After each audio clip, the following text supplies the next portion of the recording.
Hello. Habari yako? Nzuri. Wewe ndio Bibi Abdul?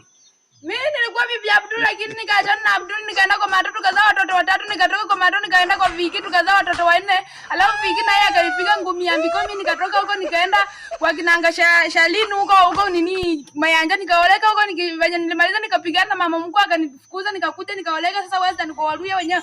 Na hata zinapiganga tu ukali wakikula wakishiba, alafu wananiambia niende nilime kwa shamba, hata mandizi wako nayo mingi, mimi wanashinda nifanye nini haki. Okay, niliuliza tu kama wewe ni Bibi ya Abdul. Sio nakwambia mimi nilikuwa Bibi Abdul tukazaa na yeye watoto wanne, nikaenda kwa Mato tukazaa watatu. Sasa hivi nimemove on, niko kwa Waluya napiga mandizi na nalima mahindi na kila kitu, hata avocado iko, hata ukiangalia kwa nyumba kuna ndizi, hata ukienda kwa shambani tuko na maembe mingi na mapera zimemea mingi.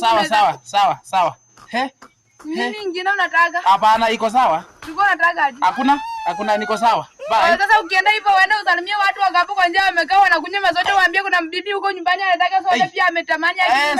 Sawa. Haya nitawaambia. Na biskuti mbili. Haya nitawaambia.